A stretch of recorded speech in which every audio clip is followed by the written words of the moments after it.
अच्छा, ये कोई दो ही कंपनियां नहीं थी जो एविएशन सेक्टर में कंगाल हो गई।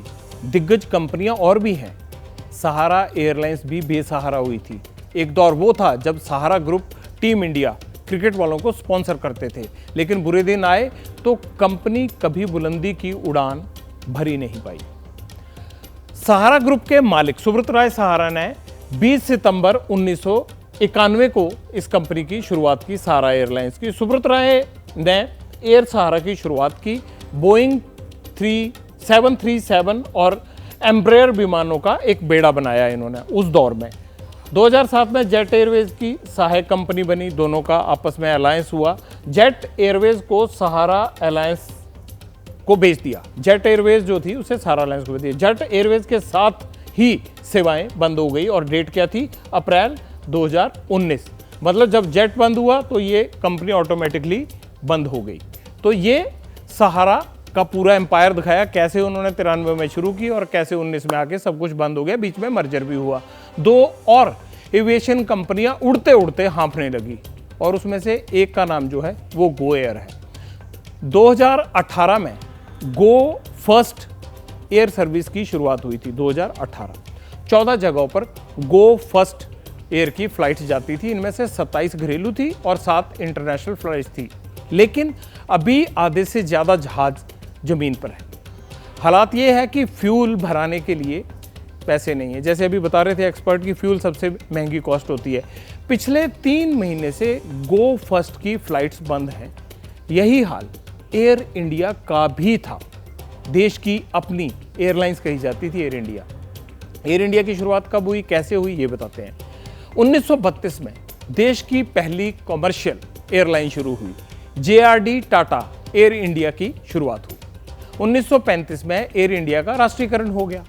बंद होने से पहले, अब जब पीछे हल्ला मचा और बंद हुई, बंद होने से पहले 300 करोड़ महीना सिर्फ उसके कर्मचारियों की सैलरी का खर्च था। करीब 14,000 करोड़ रुपए का कर्ज था।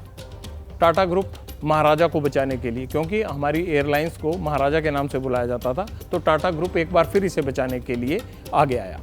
एविएशन कंपनियों की बर्बादी के पीछे उनकी पॉलिसी मेकिंग ही क्या एक बड़ी वजह है? ये बहुत बड़ा सवाल उठता है। अगर आज मान लीजिए कि आपने टैक्सेशन उस पर रखा हुआ है 30% और एविएशन फ्यूल के रेट बढ़ गए बहुत ज़्यादा, अब उस पर 30% टैक्स लगेगा। ऐसी स्थिति में आपको तुरंत ATF के जो टैक्सेशन है उसको कम करना चाहिए ताकि जो इकोसिस्टम है वो चलता रहे। लेकिन हमारे यहाँ ऐसा हुआ नहीं। हमने कहा जी हमारी पॉलिसी तो ये है, विदाउट अंडरस्टैंडिंग कि ये policy is becoming dangerous for the survival of sector. तो हमारे यहाँ जो रिजिडिटी है, हम लोग मार्केट के हिसाब से पॉलिसी नहीं बनाते हैं। हम पॉलिसी बना के उम्मीद ये करते हैं कि मार्केट पॉलिसी के हिसाब से चलेगी। अच्छा, ये तो आपने हाल देखा भारत की एविएशन कंपनियों का, एविएशन सेक्टर का। विदेशों की एयर कंपनियों का क्या हाल है? हमें ये लगा कि क्या हमारे यहीं डूबते हैं या बाहर भी चल के हिसाब किताब देखें, तो हमने विदेशों का आंकड़ा भी जुटाया। दुनिया भर की एविएशन कंपनियों पर अगर 2021 में करीब 28 लाख करोड़ रुपए का कर्ज था। ये देखिए एयरलाइंस कैसे हमें लगा कि घाटे का सौदा है। विदेशी कंपनियों को देखते हैं। साल 2022 डेल्टा एयरलाइंस, यहाँ आ जाइए, 1.9 लाख करोड़ रुपए ये कर्ज है इन पर। अमेरिकन एयरलाइंस 3.5 लाख करोड़ रुपए का कर्ज है। लुफ्थांसा बड़ी मशहूर है, आप सब जानते हैं एयरलाइंस, और ये 60,000 करोड़ रुपए के कर्ज के तले है। ये हाल इसलिए हम दिखा सकते हैं कि भारत के हिसाब से ही नहीं, लेकिन विदेशी कंपनियों का भी हाल बुरा है। Aviation industry around the world अगर आप देखेंगे तो ज़्यादातर एविएशन कंपनीज जो नेशनल कैरियर्स हैं वो बहुत ज़्यादा गवर्नमेंट सपोर्टेड रहते हैं, और जो प्राइवेट कंपनीज हैं ज़्यादातर आपने देखा होगा वो सब बजट कैटेगरीज में चलती हैं, क्योंकि वहाँ पे जस्ट बेयर मिनिमम खर्चा करके पैसेंजर्स को एक पॉइंट से दूसरे पॉइंट तक ले जाना ही उनका काम होता है। लेकिन हमारे यहाँ बहुत सारी कंपनियों ने एयर इंडिया के पॉइंट ऑफ व्यू से कम्पीट करने की कोशिश करी कि हम उसमें अलग अलग लग्जरीज देंगे, फैसिलिटीज़ देंगे, लेकिन कंज्यूमर उसकी कॉस्ट नहीं देता है। तो वो कई कारण थे जिसके कारण लॉसेस एक्यूमुलेट हुए, और कई कंपनियों में तो ऑपरेशनल मिसमैनेजमेंट भी हुआ। तो मतलब साफ ये हुआ कि आप लग्जरी बढ़ाइए, लेकिन देखिए कि क्या ग्राहक उतने पैसे दे रहा है। अगर नहीं मिल रहे हैं आपको तो उसको जारी मत रखिए, नुकसान हो सकता है। तो क्या एयरलाइंस कंपनियां और एयरलाइंस का धंधा घाटे का सौदा है? दुनिया के टॉप अरबपतियों में शुमार हस्ती हैं रिचर्ड ब्रैनसन, जो वर्जिन अटलांटिक एयरवेज के फाउंडर भी हैं। ब्रैनसन ने एक बार क्या कहा था? उन्होंने कहा था, अगर आपको करोड़पति से लखपति बनना है तो एयरलाइंस खोल दीजिए। मतलब ये कि एयरलाइंस खोलना घाटे का सौदा है।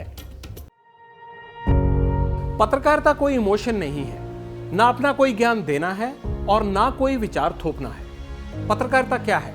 पत्रकारिता का मतलब है सही जानकारी इकट्ठा करना और तथ्य बताना। पत्रकारिता आज जितने महत्वपूर्ण दौर में है, शायद पहले नहीं थी। इस दौर से निकलने के लिए सिर्फ सच दिखाने की जरूरत है, वो सच जो आपके हित को आगे रखे।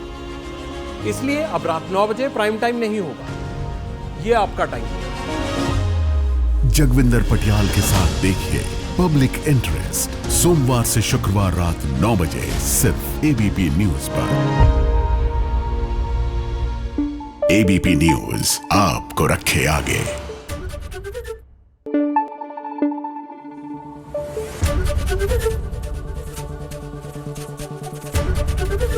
एबीपी न्यूज आपको रखे आगे।